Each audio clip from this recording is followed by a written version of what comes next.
So welcome students, welcome to Gyan wisdom. आज हम करने वाले हैं इकोनॉमिक्स का चैप्टर 2 पार्ट ए से, जहाँ पे मैं आपको देने वाला हूँ कुछ इंपॉर्टेंट क्वेश्चंस AHSSC 24-25 के लिए। ठीक है, आपका एग्जाम होगा 25 में, तो हम इसको 25 कह देते हैं। सो ये हमारा इकोनॉमिक्स का बुक है, ई बुक है, जिसके बारे में आपको से बाद में बात करने वाला हूँ। थोड़ा सा इसको मैं दिखा देता हूँ आपको। कुछ हमने थोड़ा सा सिलेबस वगैरह दे दिया है, फिर आपका क्वेश्चन आंसर वगैरह यहाँ पे है। हाँ, तो आपको छोटा दिख रहा होगा, जानबूझ के रखा गया ऐसा। ओके, तो ये हमारा नोट्स है, इसको बारे में हम बाद में बात करेंगे, अभी नहीं करेंगे। अरे अरे अरे हट, चलो तो हम ये अभी नहीं देखते हैं, अभी हम देखेंगे इंपॉर्टेंट क्वेश्चंस। कौन से चैप्टर से? चैप्टर 2 से। तो चैप्टर 2 का नाम है हमारा मनी एंड बैंकिंग। ओके, मैं आपको एक बार बता रहा हूँ कि पार्ट ए से और कुछ पढ़ो या ना पढ़ो, यूनिट 1 और यूनिट 2 जरूर पढ़ लेना। बस 2 चैप्टर कर लिया ना, तो ऑलमोस्ट आपको ना 20+ या 20 to 30 मार्क्स आपको यहीं से मिल जाता है। क्योंकि मैंने देखा है कि बहुत सारे क्वेश्चंस जो है ना इस चैप्टर से, इन 2 चैप्टर से बहुत रिपीट होता है। देन और भी चैप्टर्स हैं, बट चैप्टर 1 और चैप्टर 2 बहुत इंपॉर्टेंट है, बार बार इसमें से क्वेश्चन कॉमन आता है, आप खुद चेक कर लेना। ठीक है, मैंने जो नोट्स अब बनाया है उसमें मैंने जो क्वेश्चंस दिए हैं वही क्वेश्चंस मैं आपको यहाँ पर दे रहा हूँ। ठीक है, ऐसा कुछ नहीं कि मैं आपके लिए कुछ अलग से मतलब क्वेश्चन फाइंड आउट करूँगा, वही क्वेश्चन है। क्योंकि मैंने जब बनाया था तभी मैंने समय लेके बनाया था। नोट्स कंप्लीट करते करते मुझे मोटा मोटी 1.5 मंथ लग गया, मान के चलो, या 1.5 से 2 महीना लग गया। तो जब कोई चीज़ अगर आप बहुत शिद्दत से बनाते हो ना, तो समय बहुत लगता है ना। तो यहाँ पे समय बहुत लगा है, तो माल भी उतना ही अच्छा तैयार हुआ है। जब इस नोट्स को मैं गारंटी देकर कह सकता हूँ कि कोई भी स्टूडेंट अगर इस नोट्स को पढ़ता है तो उसका 80+ या 90+ से नीचे नहीं आएगा। अगर अच्छा से पूरा कंप्लीट कर लिया तो 100, मतलब जितना अच्छा हो सकता है उतना आ जाएगा उसका। ठीक है, क्योंकि ऑलमोस्ट हमने सब कुछ इंक्लूड किया है, आपको धीरे धीरे पता चलेगा ही। हमने राइट फ्रॉम 2013 सारे क्वेश्चंस को एनालाइज किया, उसके बाद एक क्वेश्चन बनाया है। प्लस हमने बहुत सारे कॉलेज पेपर को भी एनालाइज किया, और कॉलेज का जो पेपर होता है वो तो हमने देख ही लिया कि सारा का सारा AHSSC कॉपी होता है। ठीक है, अच्छा, कहीं कहीं पे आपको मिलेगा रेयरली आस्क्ड। इसका मतलब क्या होता है मैंने अपने पहले वाले वीडियो में बता दिया, फिर भी आपको बताता हूँ। इसका मतलब ये है कि इसको आपको नहीं पढ़ना है, कम से कम पढ़ना है। तो हिस्ट्री, मीनिंग और डेफिनेशंस ऑफ मनी बहुत कम पूछा जाता है, इग्नोर कर सकते हो। बहुत मन करे तो मीनिंग पढ़ लेना सिर्फ। ठीक है, मनी का मीनिंग पढ़ लेना, वो आपके लिए भले ही काम में आ जाएगा। Okay, what is meant by legal money and customary money क्या होता है, ये भी कुछ नहीं बोला है, तो देख लेना है। ठीक है, एक बार एटलीस्ट रीड कर लेना है। ईयर लगा हुआ है मतलब पक्का पढ़ना है। ठीक है, और 2-3 साल अगर ईयर लगा है तो पढ़ना ही है उसको। ठीक है, नाउ डीवैल्यूएशन ऑफ करेंसी क्या होता है, नया कॉन्सेप्ट है, बस 2016 से पूछा गया है ना। ऑटोनोमस कंजम्पशन एक्सपेंडिचर क्या होता है, जो 2021 में आपको मिलेगा। क्लासिफिकेशन ऑफ मनी वैसे ऐसे पूछा नहीं जाता है, और मेटेलिक मनी, पेपर मनी और बहुत सारा है। हाँ, तो क्लासिफिकेशन आपके बुक में तो है, बट पूछा बहुत कम गया है। ठीक है, ना के बराबर ही। आप एक्चुअली बोलो तो 10 साल के पिछले 10 साल में नहीं पूछा गया है, बट फिर भी आप एक बार रीड कर सकते हो। ठीक है, हाई पावर मनी 23 और 24 दोनों में पूछा गया। अब नॉर्मली क्या होता है आपका, मेरा जो 2 क्वेश्चन है ना, देखो, हाई पावर मनी और components of high power money, हो सकता है एक साल ये पूछा गया हो, एक साल ये पूछा हो गया हो। तो हमने क्या किया, एक साल दोनों को यहीं पे डाल दिया है। ठीक है, जैसे ये वाला अगर पूछा गया हो तो हमने यहीं पे डाल दिया। आपको ऐसा लगना चाहिए कि ये जब पूछा जा सकता है तो ये भी पूछा जा सकता है, ये अगर पूछा गया तो ये भी पूछा जा सकता है, इसलिए आपको दोनों ही कंप्लीट करना है। ठीक है, तो हाई पावर मनी क्या होता है और हाई पावर मनी का कंपोनेंट्स क्या होते हैं, वो भी आपसे पूछा जाएगा। अच्छा, एक और चीज़ क्या देखा जाता है कि रिकरिंग क्वेश्चन जो होता है कंसिक्वेंट ईयर्स में नहीं पूछे जाते हैं सेम क्वेश्चंस, बट कभी कभी पूछे जाते भी हैं। मान के चलो 5% उसका क्या एक्सेप्शन है, तो 5 मार्क के लिए अगर आप रिस्क लेना चाहते हो तो आप इसको इग्नोर कर सकते हो। देखो, 23 में पूछ ले, 24 में पूछ ले, मतलब फुल चांस है कि 25 में तो नहीं पूछेगा, है ना। बट फिर भी अगर आप चाहो तो आप पढ़ सकते हो। ठीक है, देन क्या है, बार्टर सिस्टम, बहुत पहले से आप पढ़ते आ चुके हो। देखो, बार्टर सिस्टम से मीनिंग नहीं पूछा है, फीचर नहीं पूछा, बट 2024 में क्या पूछा है कि इसका भाई डिफ़िकल्टी या फिर डिसएडवांटेज क्या है।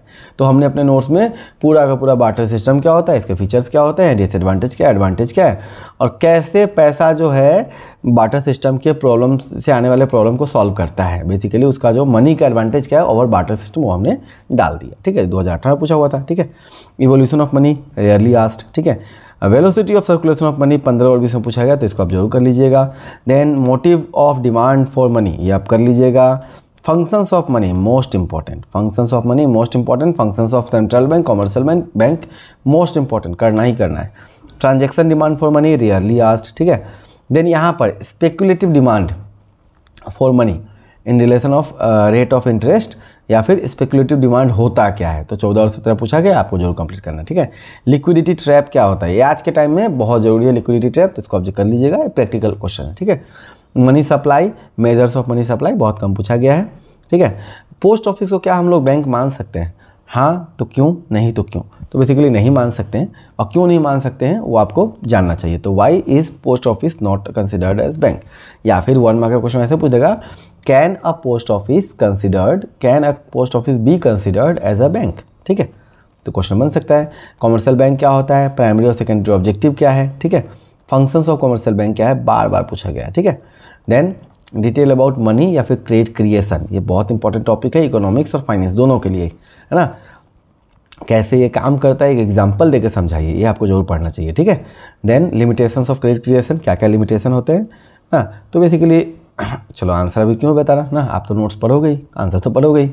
हाँ एक बात जो था, जो मैंने लास्ट क्लास में मैं बताना भूल गया, हम ट्राई करेंगे, it is not my promise, मैं प्रॉमिस तो नहीं कर रहा हूँ, बट हम ट्राई करेंगे कि इकोनॉमिक्स का अपने जो हमारे जो मतलब ऑलमोस्ट शायद 99 के आसपास में ही शायद ऐसे ही में कुछ हमारा इकोनॉमिक्स का नोट्स है ज्ञान विजडम ऐप पे, अगर उसको कोई भी अगर बाई कर रहा है तो हम ट्राई करेंगे कि उस बैच में ना कुछ एक वीडियो भी डाल दें, ठीक है, कुछ एक वीडियो डाल दें, एक्सप्लेनेशन वीडियो, कि एटलीस्ट देखो ज़्यादातर मेरे जो स्टूडेंट्स हैं, ज़्यादातर जो स्टूडेंट्स होते हैं वो फाइनेंस को मेन बना लेते हैं, ठीक है। बट अगर आपका फाइनेंस भी ख़राब हो रहा है और इकोनॉमिक्स ही पढ़ना है, तो इकोनॉमिक्स को हमने क्या किया, हम सोच रहे हैं कि शॉर्ट करके, मान के चलो 30 मिनट्स करके हर चैप्टर पर 30 मिनट्स टाइम दे के थोड़ा शॉर्ट वीडियो बना के एटलीस्ट चीज़ों को थोड़ा आसान भाषा में समझा दे, ताकि बच्चों को आराम से लर्न करने में आसानी हो जाए, ठीक है। तो ये मेरा थॉट है, कितने लोग चाहते हो कि ये करना चाहिए वो मुझे कमेंट में नीचे बताना, ठीक है। और ऐसा हमारा प्लान है कि हम फ्यूचर में करेंगे, जैसे मुझे समय मिलता है तब, ठीक है। नेक्स्ट अपने पास सेंट्रल बैंक क्या है, एग्जाम्पल्स ऑफ सेंट्रल बैंक। अब देखो सेंट्रल बैंक जो है इंडिया का तो आरबीआई आपको पता है, अदर कंट्रीज़ का भी सेंट्रल बैंक आपको कुछ क्या जानना चाहिए, कुछ एक रिनोन कंट्रीज़ का, ठीक है। देन सेंट्रल बैंक को हम लोग लेंडर ऑफ लास्ट रिजोर्ट क्यों कहते हैं, आपको पता है, इसका एक फंक्शन होता है लेंडर ऑफ लास्ट रिजोर्ट ना। Then functions of central bank क्या है, या RBI, central bank of India क्या है, आरबीआई, तो आपसे पूछ देगा write the functions of RBI या write the functions of central bank. Basically central bank जब बोलता है तो पूरे दुनिया में जितना सेंट्रल बैंक सबका बात कर रहा है, लेकिन आरबीआई मतलब इंडिया की बात कर रहा है, ठीक है। बट हमारे लिए दोनों आंसर सेम है कि बिल्कुल, क्योंकि दोनों का काम हमारे लिए भी सेम ही है, ठीक है। Then control money supply, methods to control money supply क्या क्या होते हैं, ठीक है। या फिर explain the instruments of credit control by RBI या सेंट्रल बैंक, ठीक है। या फिर quantitative method adopted by central bank to control credit created by commercial bank, या फिर how does central bank use its quantitative credit control measures to control the inflationary situation in an economy of an economy, ठीक है। तो ये सारे questions जो है मोटा मोटी एक ही आंसर्स के लिए होते हैं, तो ये सब हमने एक ही बार डाल दिया है, ठीक है। तो आपको जब पढ़ना है तो आपको याद रखना है कि इन सभी का आंसर सेम होने वाला है, जो हमने आपको नोट्स में लिख के दिया है, ठीक है। Mention 2 points of superiority of selective credit measures over qualitative credit control measures, इसको ऐसे ही बोल सकता है कि डिफरेंस बता दो दोनों के बीच में, तो ये अगर अच्छा है तो ये बुरा क्यों है, तो आपको जब पॉइंट्स पढ़ोगे तो आपको समझ में आ जाएगा, ठीक है। Recent reforms in banking sector क्या क्या हुआ है, ये लेटेस्ट क्वेश्चन है आज के टाइम का, बेसिकली है तो अभी का, बट बहुत कम मार्क्स पे पूछा जाता है, जैसे एटीएम वगैरह सब रिसेंटली माना जाता है, ठीक है। नाउ डीमोनेटाइजेशन आपका जो है ना, ये आपको पता होगा कि रिसेंटली हुआ है, आप लोगों ने लाइन में भी लगा होगा, ठीक है ना। तो इसके ऊपर क्वेश्चन आया हुआ है 2020 में, शॉर्ट नोट लिख दो, डीमोनेटाइजेशन 2024 में, डीमोनेटाइजेशन कैसे हुआ, इसे हमने कुछ एक्स्ट्रा क्वेश्चंस आपको डाल दिया, ठीक है। तो 2016 में हुआ था, मेरे ख्याल से इसका नवंबर 8 तारीख ऐसा ही कुछ डेट था मेरे ख्याल से, ठीक है। तो ये सारे क्वेश्चंस जो है ये 1 मार्क क्वेश्चंस है, हाँ 1, 2 या 3 मार्क्स ऐसे क्वेश्चंस है कि भाई क्या क्या एडवर्स या नेगेटिव इफेक्ट था, क्या पॉजिटिव इम्पैक्ट हुआ, अंटिल व्हेन, कब तक पुराने करेंसी को आप बदलवा सकते थे। हालांकि ये क्वेश्चन तो पूछने लायक है नहीं, बट हमने फिर भी बना के डाल दिया है, ठीक है। 1 मार्क का क्वेश्चन, आप चाहो तो ये सब देख सकते हो, बट ये जो क्वेश्चन है 1, 2 ठो ये आपको जरूर करना चाहिए, ठीक है। एनसीईआरटी इकोनॉमिक्स जो आप खोलोगे तो आपको मिलेगा ये वाला टॉपिक भी, तो आपके सिलेबस में ये चीज़ कवर कर दिया गया है, ठीक है। तो हमने अपना जो नोट्स बनाया वो पूरा सब कुछ देख समझ के बनाया कि आपका AHSC के जितना भी पैरामीटर्स है सबको फॉलो करें। कोर्सेज और नोट्स अवेलेबल है आपके लिए अच्छे सेकेंड ईयर वालों के लिए। अभी तक जो है हमने सिर्फ बीकॉम वालों के लिए ज़्यादातर वीडियो बनाया, 11-12 वालों के लिए, 12 वालों के लिए बहुत कम ही बनाया, 11 वालों के लिए ना के बराबर और 12 वालों को बहुत कम इस पर बना है। तो ये सारे कुछ कोर्सेज आपके लिए अवेलेबल हैं। इकोनॉमिक्स, फाइनेंस, अकाउंटेंसी और बीएसटी का नोट्स अवेलेबल है, आप ले सकते हो, ठीक है। अकाउंटेंसी, हाँ ठीक है, ये सारे नोट्स आपके लिए अवेलेबल हैं। प्लस बीएसटी का आपके पास में ना कोर्स भी अवेलेबल है, आप चाहो तो वीडियो कोर्स भी ले सकते हो, चाहो तो ओनली ₹8,499, ठीक है, सिर्फ 499 में आपको मिल जाता है बीएसटी का कोर्स। कहाँ पे मिलेगा सर? ज्ञान विजडम ऐप पे मिलेगा, लिंक डिस्क्रिप्शन में है, चाहिए तो डाउनलोड कर लीजिए। प्लस आपको प्रीवियस ईयर क्वेश्चंस, बहुत सारे PYQ जो होता है जिसके लिए आप ऐड देखते हो बार बार, वो आपको नहीं देखना है, आपको वहीं पे मिल जाएगा, ठीक है। फिर फ्यूचर में भी आपको बहुत काम देगा, है ना, मतलब सिर्फ वहीं का नहीं, हम ट्राई करेंगे कि धीरे धीरे बहुत सारे पेपर्स वहाँ पे अवेलेबल हो, ताकि हर बच्चों को हर तरह का पेपर वहाँ पे मिल जाए, ठीक है। वीडियो कोर्स है जैसे सेकेंड ईयर के लिए, कुछ इंग्लिश का और ऑल्टी का फुल कोर्स अवेलेबल है, पूरा कंप्लीट कोर्स। बहुत स्टूडेंट बोलते हैं कि सर हमें ना सिर्फ ग्रामर का कोर्स दे दो। देखो ग्रामर जो होता है वो सिर्फ होता है 20 मार्क्स का, ठीक है। कितने मार्क्स का?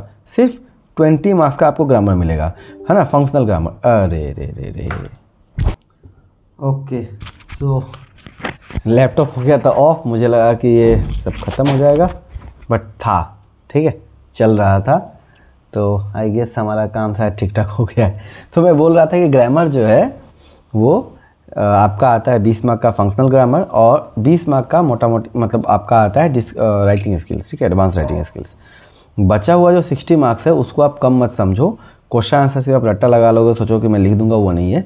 वहाँ पे भी आपको ग्रामर चाहिए, है ना, वहाँ पे भी आंसर में भी ज़्यादातर जब भी हम लोग क्वेश्चन अब चेक करते हैं तो हम क्या देखते हैं कि जो क्वेश्चन 2 मार्क का है, मैक्सिमम टाइम्स 2 मार्क के क्वेश्चन में हम 1.5 मार्क्स ही देते हैं, ठीक है, या 1 मार्क्स ही देते हैं। क्यों?